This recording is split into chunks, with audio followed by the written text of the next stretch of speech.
Live from Run Your Mouth World Headquarters. First up, the Supreme Court rules for Trump remaining on the ballot. Trump responded, "I'm a beautiful butterfly. Look at me. Between these flags. So pretty. Everyone thinks so." Democratic Congressman Jamie Raskin said this. We will do everything we can to restore our democracy and make sure voters can't choose what they prefer. Our democracy relies on voters not getting what they wanted. And in response to this decision, I have assembled the whiny Jew squad of myself, Debbie Wasserman Schultz, and Eric Swalwell to make a lot of noise and do our part by complaining. CNN's Jake Tapper said this. Sometimes it's fun to participate in erections. I don't get them that often, but sometimes I'll hold others by the base of their pubic hairs and be involved in their erections. Now let's speak with Nikki Haley, the country's best hope at killing all these erections. Next up, in international news, we review the leaked audio of German missiles being targeted at Russia, and how much further can NATO take their "I'm not touching you" strategy. We're not at war with you, you're at war with those people, and we're staying out of this so it doesn't escalate. With grocery prices rising, Cookie Monster speaks out against shrinkflation. Cookie Monster used to love cookie, but now cookie tastes like chalk because of shrinkflation. They replace ingredient with chemical, so cookie no longer tastes good. I try anymore. I try and cook. I try and crush up cookie. Sometimes I even snort cookie. But cookie don't do it for me anymore. I still want cookie. My life now is devoid of joy. It's the thing I loved. The entire purpose for my existence was cookie. But they cost more. And they taste less. I have no reason to live. Cookie no good. And lastly, economists weigh in on the economy experiencing a possible soft landing followed by a runway explosion. And if 2024 might see Bitcoin going to the moon while the rest of the economy implodes, allowing Bitcoin holders to hire their relatives scrambling for work to write essays about why they were wrong about COVID. It's your daily dose of misinformation, pulled from a lightly hemorrhoided asshole. It's today's Run Your Mouth! What is up, everybody? Welcome back to a brand new episode of the Run Your Mouth podcast. We got a dense episode. We got the intro playing again for absolutely no reason. Welcome to Super Duper Day, the day after Super Tuesday, where we celebrate the super duperness of our wonderful country. Everybody, this Friday night, I will be opening for Sam Tripoli. Not really opening, I guess it's a showcase show loaded with some comedic talent out in New Jersey. So if you live out in New Jersey, Dojo of Comedy with Sam Tripoli. I had an absolute blast in Kansas City and Omaha. So start emailing me, robsnewsroom@gmail.com. I want to take summer porch tour, April all the way through October. Every single weekend on the road, I don't care. You got a random firefighter hall in Omaha. You've got the back of a bar in Kansas City. You've got a backyard. You've got a basement. I'm a man of the people. We will get out there. We will play any venue, anywhere, anytime, like WrestleMania, but with jokes. So hit me up. I see in the chat, Asia, what is up? Asking me if I will be out in Seattle or Tacoma. I don't think a new date has been scheduled yet, but if not, I'll be back there for a summer porch tour. All right, let's get into some news topics. Let's not delay. Let's not meander. Let's not talk nonsense. I got nothing bad to say about Kansas City or Omaha. There's nothing. I ate the most delicious honey bun of my entire life. I ate some burgers. I drove in a car. You know, let's just get into it. What do we got to waste time for? Let's start with Donald Trump remaining on the ballot.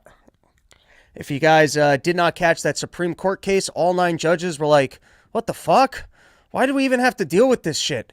and then they sent it back down. Basically, usually I get annoyed with the Supreme Court because they never want to do anything. They're a bunch of lazy people, and they go, Congress should deal with this. But in this case, that it actually seemed like it would make sense. But have you heard the Democrats and the way that they're yelling about this situation? It's like the Democrats want us to be part of their LARP at all times, that the world is coming to an end. We've got an incredible amount of domestic terrorists. Donald Trump tried to violently overthrow our country, and the FBI door opening unit has no responsibility for the actions of what actually transpired on January 6th. And so now their new thing is, firstly, there was no insurrection trial. Do you guys remember an insurrection trial? Do you remember at any point in time when Donald Trump was actually found guilty in a court of law of partaking in insurrection? I know a bunch of rulings that just kind of skipped over that part and said that this guy can't be on the ballot on the basis that he was a part of an insurrection. But do you ever remember some sort of a criminal trial where they actually took the time to prove that that was an insurrection? When's the FBI door opening unit going to be up at the witness stand in their nice coats, their nice bellboy outfits? Anyways, so that's first point.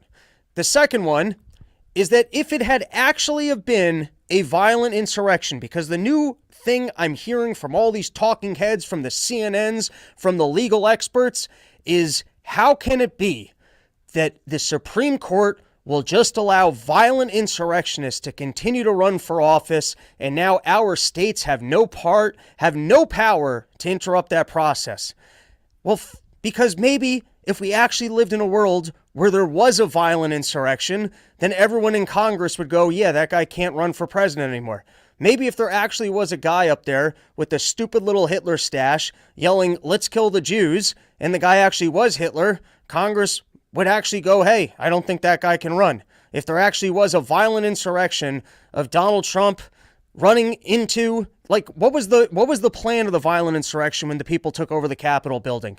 Does it really seem like he planned out an insurrection? Like he sat down with the people that stormed that room that day, the people dressed like beavers and other cartoon characters, and that they had a plan for actually overthrowing the country? And if we had actually witnessed that, let's say that was the reality that we lived in, why do you think that Congress wouldn't act? Are you saying that everyone in Congress is in on the insurrection too? We've got an entire government that's in on violently overthrowing the what should be the lawful powers through democracy? Do you see what I'm saying here? Like, this is the new reality that we're supposed to live in, is that the Supreme Court has made it. And by the way, has there been a violent insurrectionist since they enacted that law? Or there's a lot of dysfunction in government, but do we really have a violent insurrectionist being able to run for office problem? Is that really an issue that faces our fine country here? That now, because of this Supreme Court ruling saying that states can't get in the way of violent insurrections being in the ballot, we're going to have a future of nothing but violent insurrections. I also wonder this. Very rarely do you have is it 9, or did I just make up that number? Very rarely do you see the Supreme Court all come down. It's usually 5-4. Maybe you get one of the Republicans sides with the Democrats. But you very rarely have all of them going, why did we even have to waste our time with this? And when that happens, does the earlier judge get in trouble?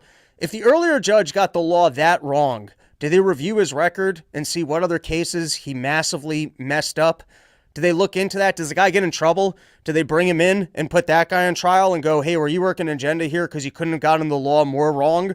Or do they do a review about whether or not he's allowed to remain in that job? How many other rulings did that guy rule on that should be either overlooked or overruled, or at least do some sort of a look back on, because either he's got some sort of a bias or agenda, or he's just a massive idiot?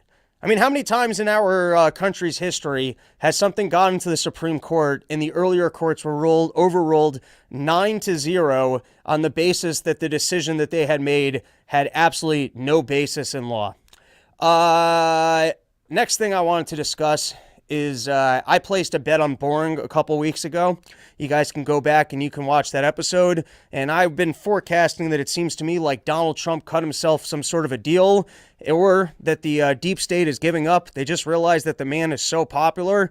And who knows, maybe I'm reading the tea leaves completely wrong on this one. I said that one with like a 60% level of confidence, but it does seem like all of these cases are falling apart. The January 6th one that could have put him in jail, they've postponed that so that it's not going to come into play till after the election. They've ruled that he has to remain on all the ballots. Mitch McConnell himself is stepping down and giving his endorsement to Donald Trump and saying, hey, I think that's where the party is. Thus far, they don't seem to be replacing Biden. And it seems like Trump is actually just smoothly, they're going to take his buildings from him and he's going to have to deal with that New York State thing that he owes them $350 million. But doesn't it seem like the machine is just kind of marching on without that excitement, without conclusions to these storylines? What did Donald Trump sit down? He was like, listen, I'll make sure that you guys don't prosecute Fauci. I'll give you guys a couple of these wars. But, can I at least keep Mar-a-Lago? Maybe you'll give me back my buildings and I can be back into office. One more thing, and then, dude, we've got so many slides. I got 26 slides coming at you. I've got all sorts of random Twitter videos. Episode is brought to you by YoKratom.com, home of the $60 kilo, and they hooked me up. They sent me a big old bag of the green Meng Daz, the red Meng Daz. I don't know, maybe you guys like the powder. You like stirring up some teas, and that's when you get the whole big bag of kilos that you can be working in there with the teaspoons and that. Me, I like a nice old simple pill. Throw it up in the air, pop it into your mouth, sink into your couch, and call it a night. That's if you're doing the reds. If you do the greens, it's more of a go mode type operation. But anyways, thanks to YoKratom.com, home of the $60 kilo, longtime sponsor of this show. A lot of you guys probably don't even know this, but all those topics that go into the intro, they're based off of things that actually took place in the news. They might seem like complete and total nonsense, but they're not. And so Cookie Monster actually tweeted, and that's when things start hitting the mainstream. Usually, you want financial experts who are going to talk to you about inflation, stagnation, stagflation, superflations.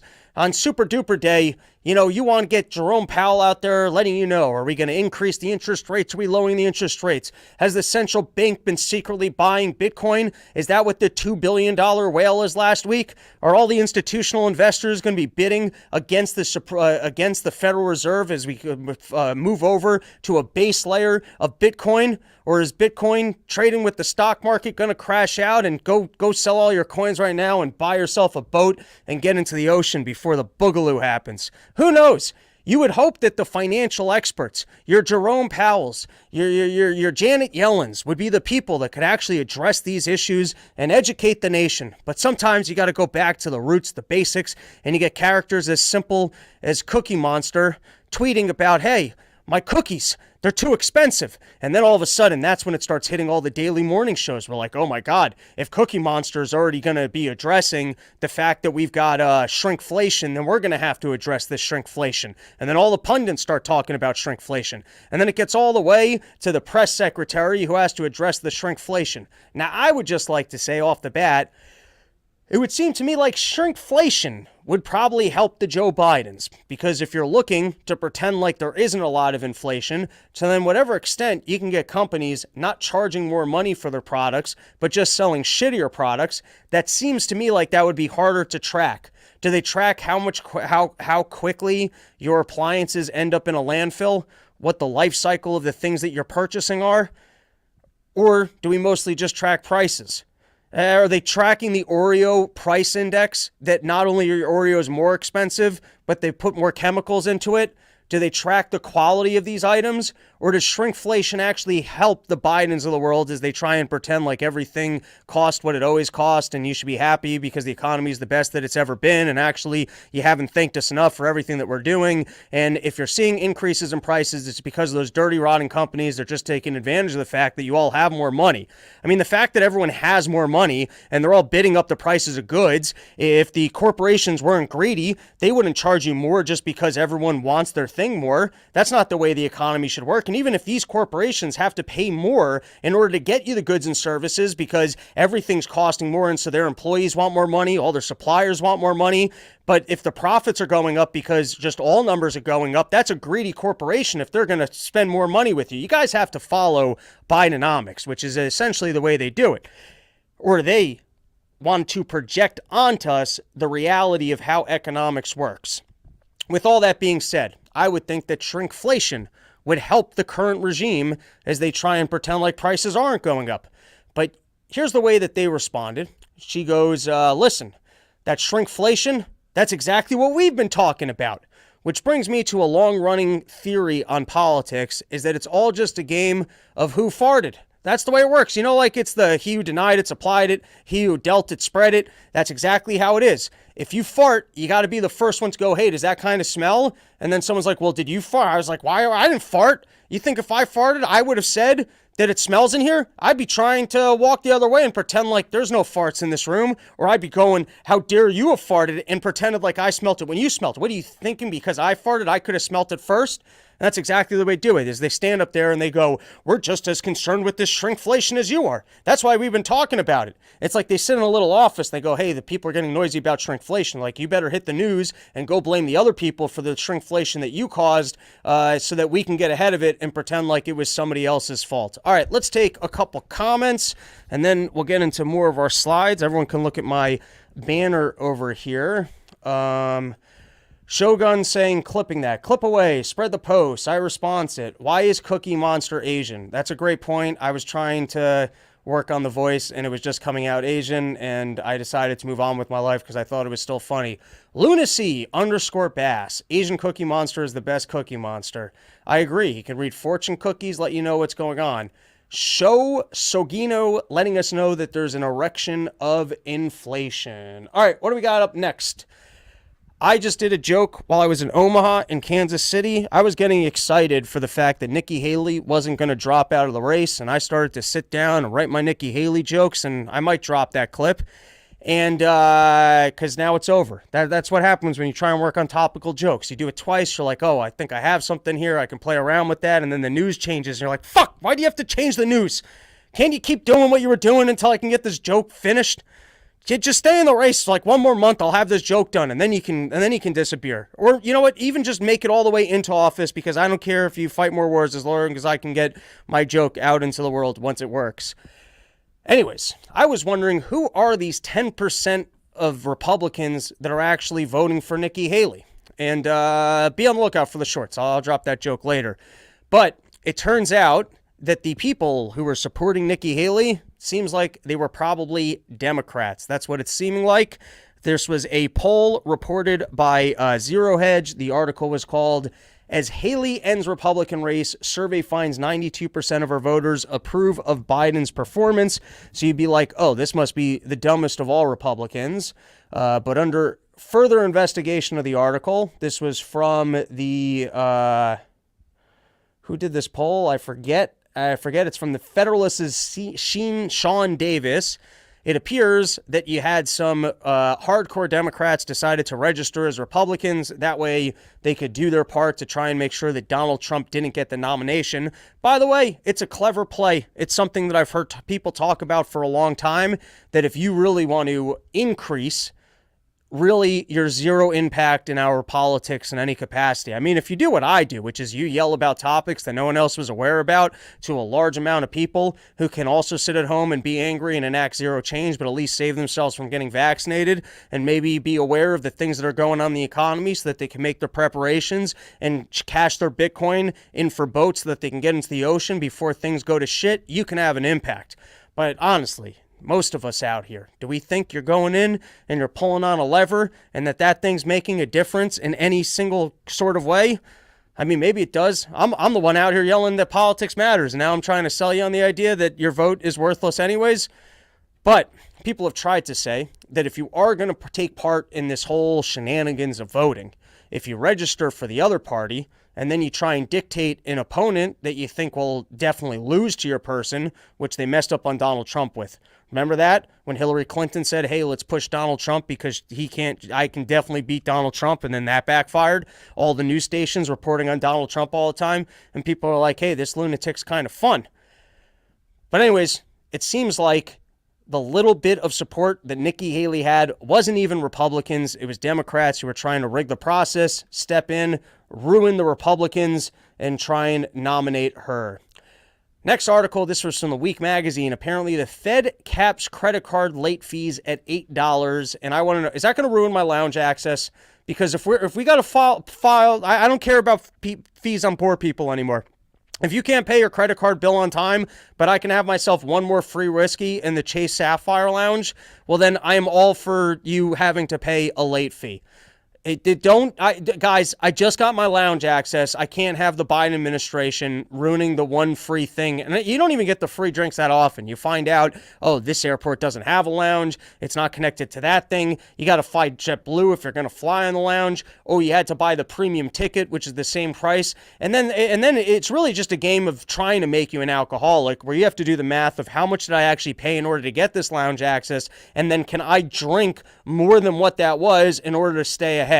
And then you can explain that to a stewardess. If you get onto a flight a little bit too drunk and they're like, you're a sloppy mess, and you're like, listen, I had to make back the fact that this banking system's been, I just got lounge access for the first time, and I've been getting fees for my entire life, but I actually took on enough credit card debt last year that I had access to that lounge, and so now this is my opportunity to take back what's mine. And so I think I need you to back off right now and respect the fact that I'm just taking back 35 years of pain from the system. So please don't ruin this for me, because if you don't let me on this flight, then I'm another $300 in the red, and I have to go back to the bar and drink another $300 worth of beverages and then try and get home. So that's not going to work out well for anybody. I pose this question to you, the listeners of Run Your Mouth. Do you think Joe Biden, who I believe worked with the credit card agencies, I think he's the credit card guy. Isn't that the story with Joe Biden? He welcomed them all into the state of Delaware and said, hey, if you guys incorporate in here and you pay your taxes here, I'll let you get away with this shenanigans. I'll let you get away with that shenanigans. Now all of a sudden he's up on the news going, you guys, no more $8 late fees. Like that was the biggest problem with people and their credit cards. Do you think that this is actually going to even change? Like, do you think the people in the credit card home office are like, guys, the party's over. No more champagne. No more perks. We're going to have to take out that fancy espresso machine that we had in the lobby because Joe Biden just got rid of the $8 credit card late fees. The party's over here. Or do you think whatever profit margins that they're looking for by screwing you on fine print here, fine print there, sending a credit card to a guy that shouldn't have a credit card, trying to sack us all with debt so they can get their 25% monthly interest, you think that this is going to change anything?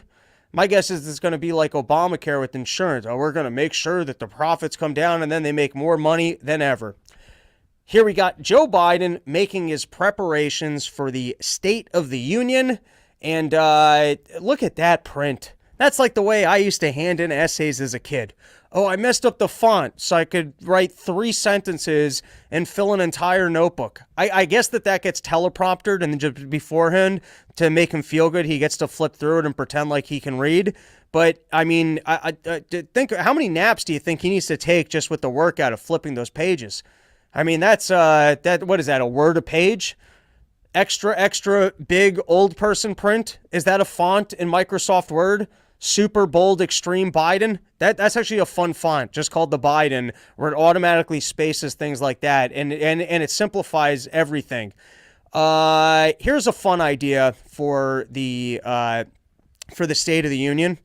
Can we somehow round up these migrants and send them in while the TV cameras are rolling, so that we can get Joe Biden going, how are these people just getting, can't someone stop them? How are these people just getting in here? This is dangerous. We can't have people just coming in. Any of these people have IDs? Have they been tested for the new COVID? I didn't get another booster shot. This is irresponsible. Just having people just crossing into the room without any security. Remember back, like at the Super Bowl, you get those guys streaking on the field. Or can we get the people? They come over the border, and we'll just give them parachutes and drop them off planes right onto the building. Talk about an insurrection, so that we can flip the script and have him complaining about all the immigrants that are coming in. BlackRock retreats from ESG following pushback. A lot of people, they're getting excited about this. They're trying to say, hey, it's a victory. BlackRock, they're done with the whole ESG thing. They pushed it, didn't work. EV things didn't work. You got Republicans that are looking into it. They're banning some of these big funds from doing business in their state, and they're stepping it back. And a little bit interesting that at the same time that it appears like the entire woke thing has just kind of disappeared, you've got Shane Gillis on the SNLs. I find my channel gets less strikes on YouTube's. Doesn't it feel like we played the go woke, go broke thing through to the end? Bud Light was kind of the pinnacle. When they do the look backs on like the MTV shows where they used to, look back at the 2000s, I remember I once visited Woodstock, like the pinnacle of everything that happened in the hippie movement with Vietnam is, the Bud Light moment when the wheel finally turned and everyone stepped away from the ESG scores and the wokes and the this and the that. And then you start wondering, it's like, was BlackRock behind that the whole time? They started calling up the TV executives and they're like, listen, you guys can start letting some of the funny content back onto the networks because we're getting out of it. Or are they just switching the way that they're selling us on this stuff? Enough loudmouths like me, we got out there, we shared the ESG story. We let you know what the big banks were trying to pull, and so now they're switching it because they've done so much marketing to convince us that transitioning is good that they're now calling it transition investing. Hey, listen, that boy just wants to be a girl. This will be better for all of us. It's just a little bit of transition investing. This was from Mish Talk. I read that blog nearly daily. Got to reach back out to the fine economist to try and get him onto the show. We quote him quite a bit over here. And he had an article, and I always like it when you dig into the weeds of the electric vehicles, the green energy, and you can see why this stuff is doomed for failure, and it's never going to work. You guys can also go and watch when we did the episode with When the Meter Turns, when we really got into the weeds about why those windmills were always doomed to fail. But their whole pitch to us is that we are going to reduce carbon by taking some of these maneuvers. And I've stated it. I've said the entire scheme, it won't do anything for reduction of carbon. They just take certain activities and they go, well, that's a carbon reducing activity, so it doesn't count. But what you're doing is actually using carbon. And so you can have a guy who's consuming just as much carbon who gets to sell you your carbon credits because his activity of building a machine outside the country that actually use more carbon overall is all under the guise of carbon reducing. We're here at the carbon reducing factories, and then they could be in the factory burning tires, burning coal. It doesn't matter because it's all under the guise of, well, this is a carbon reduction plant. And so they get to actually sell you carbon credits while they were using more carbon than what you're doing when you're buying the credits from them. I know that sounds so crazy. You're probably like, did that even make sense? Was that even articulated properly? I don't know. Made sense in my brain. So anyways, sometimes it's fun to look at the particulars of how they're lying to us about their green energy transitions. This was EVs emit more particulates, one of the most dangerous pollutants. Now, is that more overall carbon? Is that more overall pollution? I'm not 100% sure, but let's give this guy a read and let's go full screen so that you fine people can see it as well. California calls electric cars zero-emission vehicles because they don't have tailpipes. That is deceptive. Generating the electricity that powers those cars creates a particular pollution, and of course, electric cars still use tires, which are made from petroleum.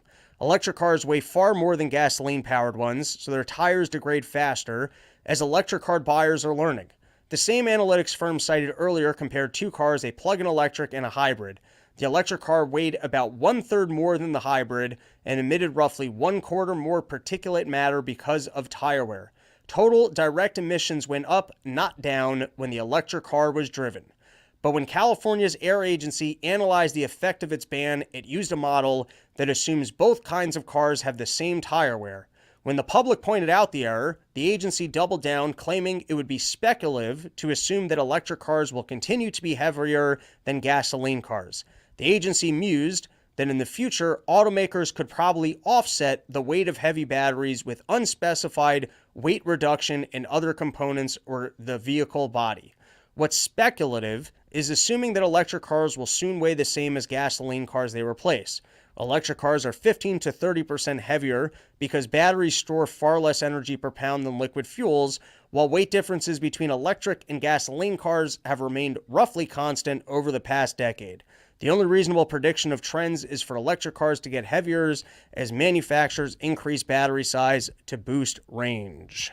All right, what do we got next? What do we got next here, producer man?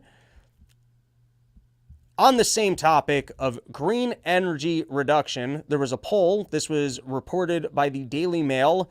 Article is nearly half of all young voters won't pay more than $10 per month to fight climate change, creating potential issues for President Biden campaigning on the existential threat. Basically, what the article is saying is that people don't really buy the global warming thing, or if they do buy the global warming thing and they have to actually contribute just $10 of their own money out of pocket, they're not interested. And wouldn't that be the better way? Is just to, instead of creating legislations that secretly make your car more expensive, they secretly make your oven more expensive, they make your heating bill more expensive. They already secretly rob us through inflation all the time. But you never even see the price of, when they create that one new legislation and now you got to buy the gas only from this company, or even look at the Russia war. Would our gasoline prices be less if we could still be buying if all that natural gas was floating? Well, according to Gene Epstein, no, because it just gets bought up by India anyways. So you know what? We can reject that one last point. But everything else I was saying would still make sense. Think about how you probably lose more than $10 a month. I think we can all agree on that because of random government legislation. How much has oil increased in cost because Biden took unfavorable positions to the industry, and so there was less investment in, for example, even just the Keystone Pipeline.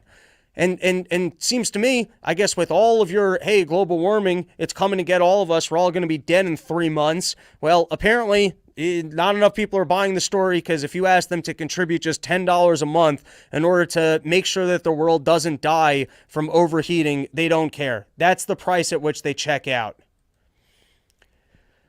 This is kind of interesting to me. It's fairly horrifying if you've watched any of the news footage from Gaza. Now, it's interesting to me what the news decides to highlight and not to highlight.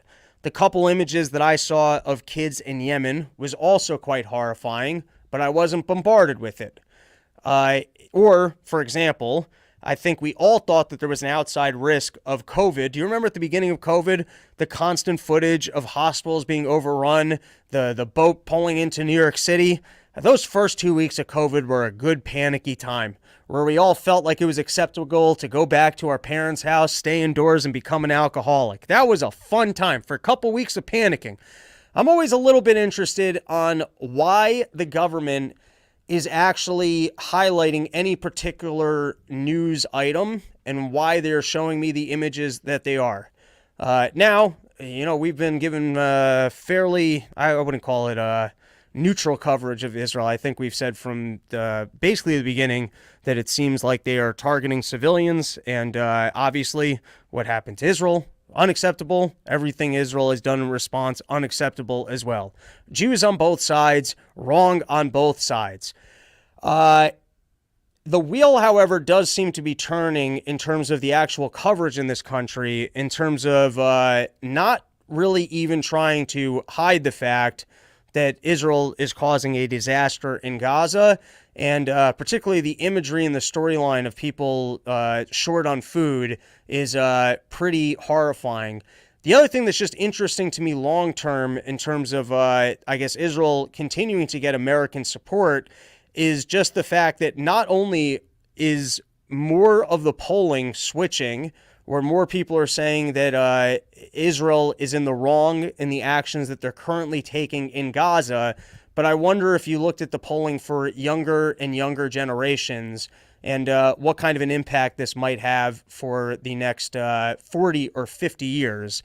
Another thought on this, and a lot of people, they'll go, well, what is Israel supposed to do? Or these people, they hate Israel, or the people in Gaza, or after they've done all this to Gaza, how can they possibly have peace with Gaza? And I'd like to point out that I have yet to go over to Germany and try and kill Germans. I've never once thought about going over to Germany to be vengeful towards Germans.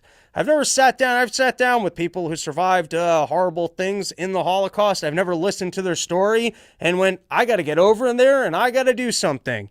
And you want to know why? Because Nazis have no impact on my life. And so the fact is, I'm able to live a pretty good life right now. And so I don't look at the current Germans living in Germany and going, my God, what those people did to me, I have a blood debt. I have to get over there, and I got to make sure to kill some Germans. I've never once had that thought in my entire life. You know why? Because I have no incentive to think that way. And so I'm thoroughly convinced that even in Gaza, people have moved on from hating each other for thousands of years because you just realize you've got a financial incentive to get along. And so I don't think that there needs to be endless war over there. And I think the starting point is not starving the people of Gaza, because then you can at least start moving forward towards peace.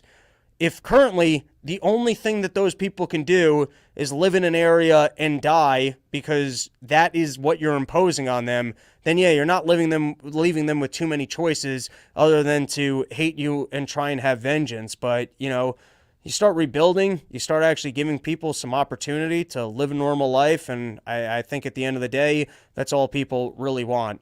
The coverage, though, like I said, it's always interesting to me why things are actually getting covered. This is from Reuters. Is there famine in Gaza? Here's what we know. It's not quite at famine levels. The reporting was basically, how close are we getting to that? And then, interestingly enough, Kamala Harris managed to get through a speech without laughing and said sensible things, basically condemning Israel and that the situation in Gaza is overly harsh. All right, that is it for that. Let's plug sheathunderwear.com. There's no tie-in. There's zero tie-in from what I was just talking about to, you know what, maybe I should do this one. Let's do another article on that. I don't even want Sheath to have the affiliation with that. Victoria Nuland, third highest ranking U.S. diplomat and critic of Russia's war in Ukraine, retiring. I got to hit up Gary Richide, our historian for the Run Your Mouth podcast, do maybe a segment called Shadow Creatures, because I think it would be great to actually take these people who have been behind the scenes the entire career and see what policy decisions these people are actually responsible for, and then tarnish their name so that when they go and they work at Columbia and they pretend like they're not absolutely moronic individuals who are just responsible for a legacy of bad decisions that led to chaos and death, maybe some kids will actually sit in the class and go, well, when you negotiated that deal and then, we fought for 3 years and then the war failed, do you feel any responsibility for the deaths and the fact that it did nothing that was in the U.S. best interest? What intelligence were you actually working on at the time when you decided that we could defeat Russia in that war? Wouldn't it be nice to actually just get all these deep state people behind the scenes, your Blinkens, your Kirbys, your this, your that's, or if they never made a important policy decision or worked on an important project for their entire career, then you could just state what their career earnings were and the fact that they did nothing to actually earn all that money. All right, and now we can plug sheathunderwear.com, the greatest underwear that's ever graced the balls of men. You want to know how you can have the confidence to pace around and, make such incredible predictions about what might happen in the world on such fine days as Super Duper Day. You're going to need yourself some sheathunderwear.com. Sheath, the only underwear that allows you to separate your balls from your dick. It's got a nice little pouch. You can put your balls on the ball shelf. You can put your sheath into your dick hole, into the dick hole, not into your dick hole. You'd have a very strange dick, and that would probably defy the law of physics if somehow you were able to take your wiener and fold it into its own wiener hole, unless there was some sort of a black hole inside of that. But why would you want to use your magical powers of the black hole inside of your wiener hole to make your penis smaller? With a superpower like that, I would think you would try and figure out a way to make it larger. I'm just saying, if you had a black hole on the inside of your wiener, or you might want to get that fixed, because otherwise maybe you'd be having sex with women and just swallowing them into your wiener, and then women are just disappearing, and then cops are coming over all the time, and they're like, you're the last person that was seen with the lady, and they're like, well, you see a body anywhere?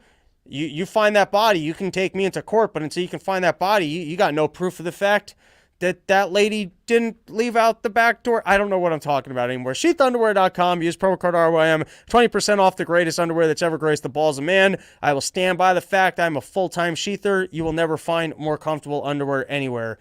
Go take the sheath challenge. You don't like it, send Bobby an email. He'll send you it back. All right, let's get into some coverage, some videos of, I got like 15 videos coming at you guys. Yesterday was wild on Twitter, and there were so many things that were passing by that I was finding to be interesting.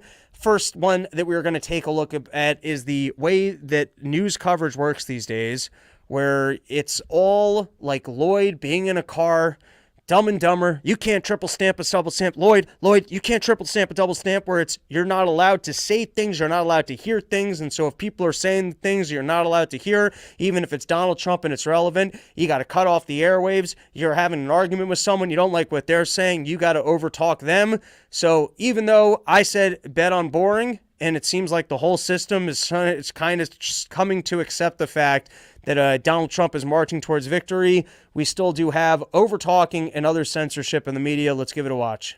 President has to be free. A president has to be, if the president does a good job. I did. Some people would say a great job. Okay. The White House has not had any coordination with the DOJ on the prosecutions regarding Donald Trump. This is totally separate. It's a special counsel. The special counsel decided to bring charges. Just cutting the guy off. All right, let's go to his speech. Shit, he's making talking points to the people that are listening to this, and we have to make sure that they only hear what we have to say all the time, because that's not manipulative. It's not been, you know that you're in a good relationship when the second you hear other information, it instantly gets shut down. Doesn't this kind of remind you of those scenes in movies where someone comes into the boardroom, they try and let the boss be aware of something, and instantly the Jekyll character tries to shut him, no, we are, excuse me, and it's like, I want to hear the guy out. That's the way the news networks are. The second you hear anything, they're like, we got to cut away from that. All right, and I've got more videos of... President has to be... Rachel Maddow did the exact same maneuver. And we have no choice. Yeah, okay. You know, it is, okay. I will say that it is a decision that we revisit constantly in terms of the balance between allowing somebody to knowingly lie on your air about things they've lied about before and you can predict they are going to lie about, and so therefore it can just be assumed that if Donald Trump is saying something, he's lying, and so we can't even show what he might be talking about on our news network because it can just be assumed by the fact that he's saying that it's a lie, and so there's no reason to actually listen to the person. Just listen to us giving our commentary about things that he may have said, but we're not even listening to him because he was probably just lying anyway. So don't listen to him, just listen to us as we characterize what he was saying.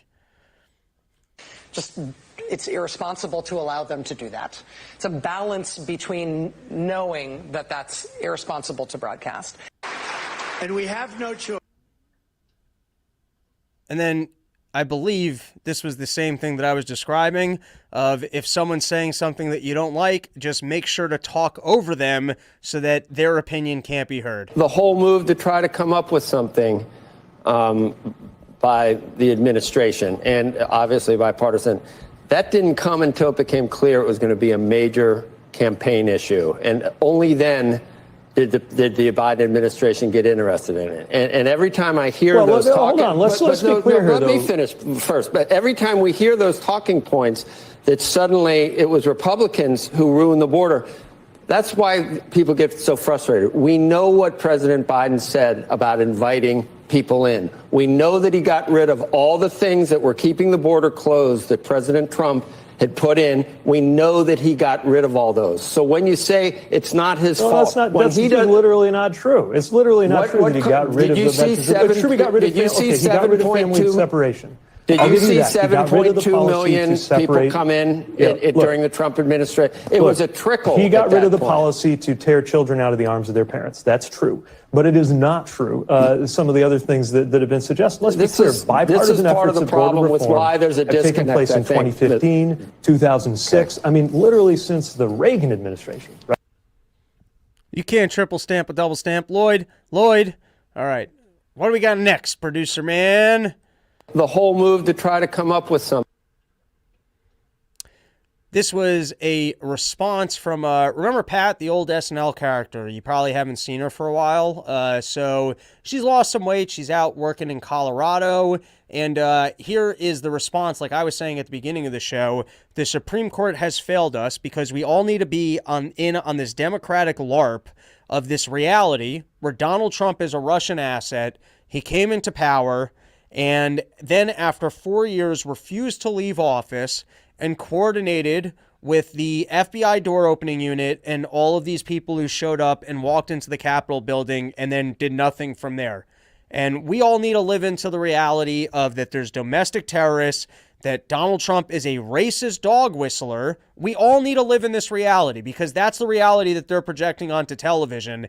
And if we don't live in that reality, then we are at risk that the Supreme Court just made it easier for other presidents working with domestic terrorists to involve themselves and violently take over the country with insurrections. It was noteworthy that even though it was a unanimous opinion, some of the justices suggested that perhaps they disagreed with the idea that solely Congress could step in and prevent an insurrectionist, as you say, from running again. Do you have any faith, though, that Congress will ever step forward with legislation that could safeguard this piece of our elections?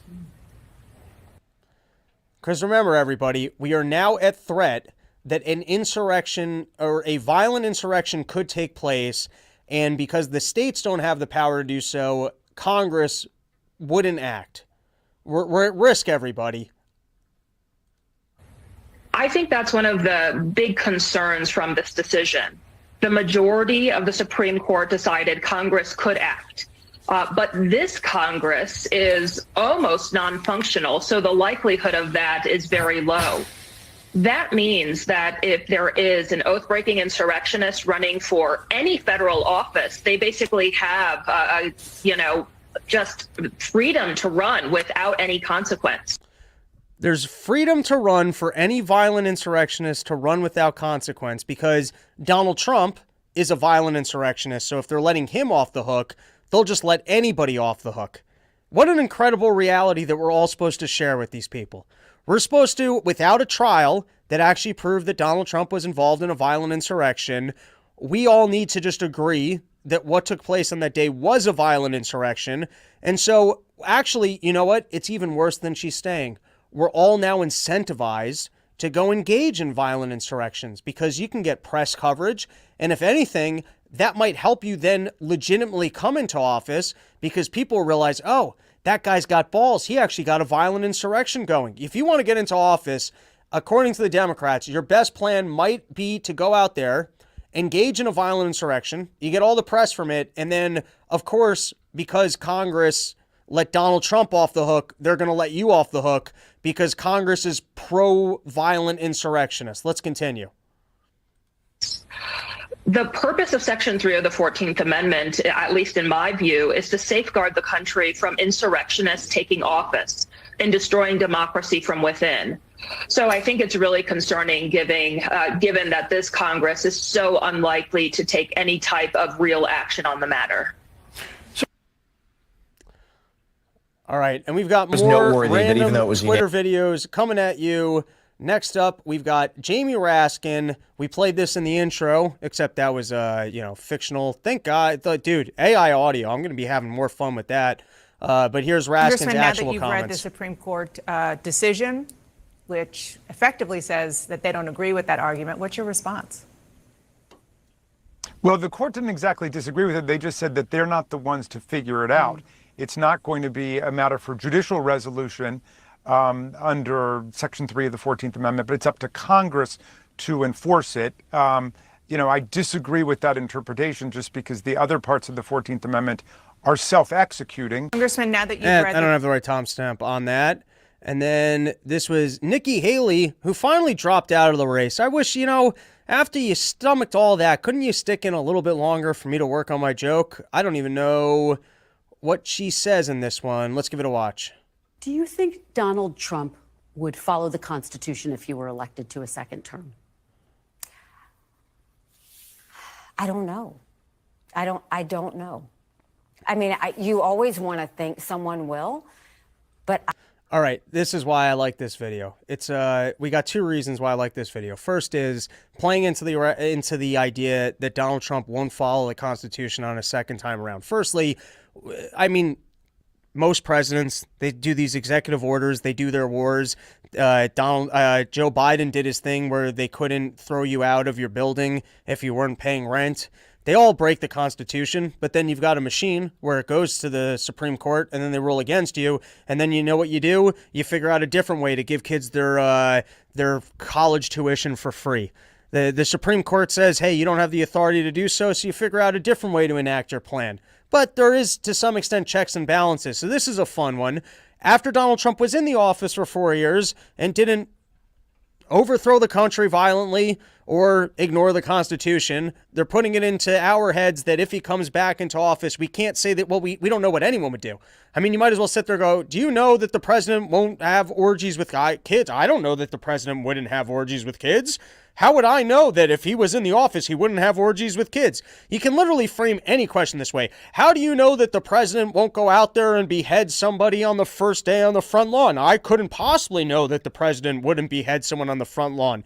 What a fun way to do the news. You make up a situation and the other person gets to respond, yeah, I wouldn't know that that wouldn't happen.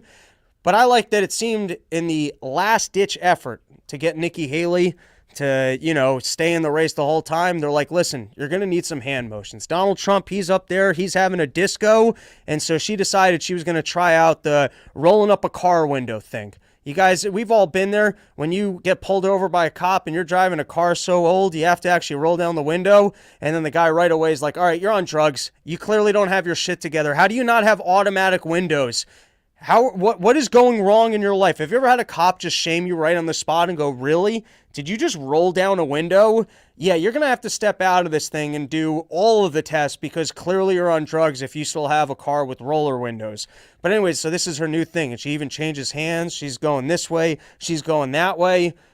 Giving it a try, trying to work some new hand motions in. I don't know. When you go in and you talk about revenge, when you go in and you talk about vindication. When you go and you talk about what does that mean? Like, I don't know what that means. And only he can answer for that. What I can answer for is I don't think there should ever be a president that's above the law. I don't think that there should ever be a president that has total immunity to do whatever they want to do. I think that we need to have someone. Do you think... Next video, Kirby... The state of the president. That seems to be the issue that is really cropping up in these polls, John. Well, look, I can't speak for the polling numbers. I can just tell you, speaking for the president, that he is 100% engaged. The state of the president. Annoying, but I got too many videos here anyways. That was the wrong timestamp. All right, this is the last video that we're going to play for today. Guys, listen, I don't know that I'm allowed to say this.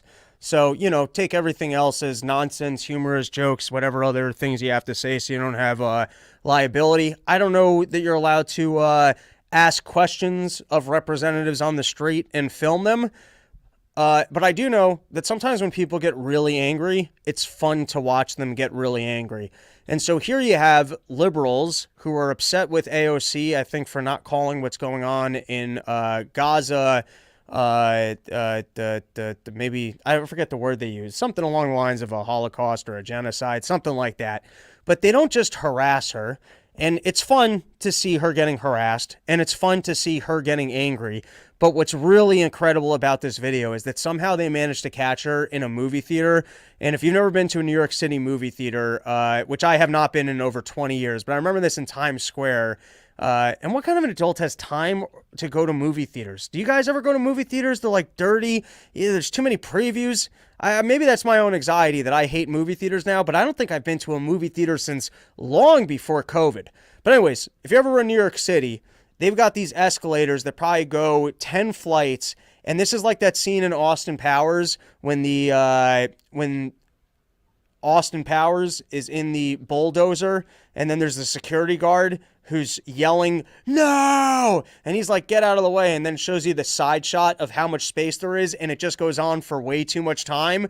So these people managed to trap AOC on the endless escalators that she can't just easily get away from them, and the Latino hot chick energy of how dare you accuse me of anything just has to yell back for 6 flights of escalators. This was fun. Let's give it a watch. Cut it, and you're going to cut this, and you're going to clip this, so that it's completely out of context. I already said that it was, and y'all are just gonna pretend that it wasn't over and over again. It's fucked up, man. If you're not helping these people, and you're not helping them. You refuse to. You're not helping them. What? Where was the... another botched one. All right, whatever. That's enough with the video clips. I don't know where the full version of that is. Oh, here it is.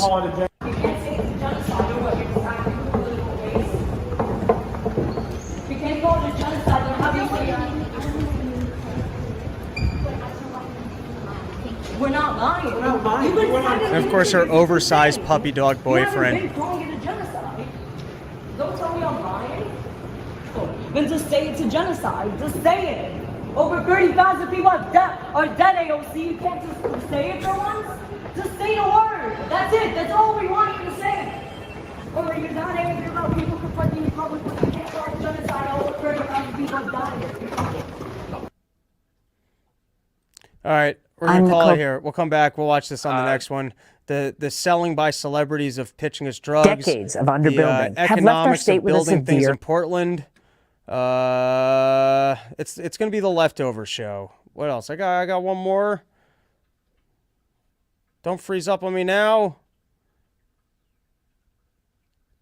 We're not frozen. All right, that is our episode. Thank you for joining us. Everybody, like I said, this Friday, I'll be with Sam Tripoli in an incredible lineup. I think Tino Sanchez is coming out. I saw Jim Florentine was on the late one. I can't remember her name, but I've seen her clips on Kill Tony. Really funny.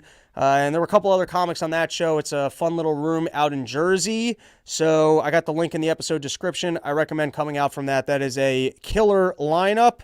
And then other than that, start shooting me your emails. robsnewsroom@gmail.com. Summer Porch Tour is in action. I want to go back up to what I'm eyeing for April is the places that I didn't like, maybe Atlanta and Pittsburgh. I'd love to do Philly again. I'd love to maybe do Cleveland or whatever else is near Pittsburgh. I got to hit up Dr. Krim, see if maybe I can get my penis checked out, get some blood work done, maybe throw myself a party in his fine backyard and shoot his rifle, kill a deer, and then eat the deer. I'm not just trying to kill deer. That's not cool. But anyways, shoot me an email, robsnewsroom@gmail.com. I'd also love to do Boston again. I haven't done Boston in forever. Maybe do Toronto. I've never been up to Toronto. I feel like, and then lastly, probably Virginia Beach. We're probably going to do Virginia Beach in April, which means I'd love to do all the Carolinas. Are you in Raleigh? Are you in Virginia? Are you in Greensboro? Myrtle Beach? Hit me up. Start sending me pictures of those backyards. robsnewsroom@gmail.com. I want to be on the road every weekend, road tripping, working on the jokes. All right, let's take a couple comments, and then we can all go our own way. You've got, she definitely saw Kung Fu Panda 4. I could see that. LP, I find it offensive she's approaching Southern culture by saying y'all. I can agree with you on that. Thanks, Robbie. You're welcome. That's what I am here for. And then Mr. 8TY8, oh my fucking God, I managed to get online whilst Robbie is ranting live. Yeah, it's fun live. And somehow we had 202 live viewers today. That is a live view record. People really wanted to stop by for Super Duper Day. All right, enjoy your day. Probably back Friday with another episode, or Saturday, maybe Wednesday of next week. I don't know. Maybe I'll get Sam Tripoli and find out about these fallen angels. But that is our episode later. Thanks for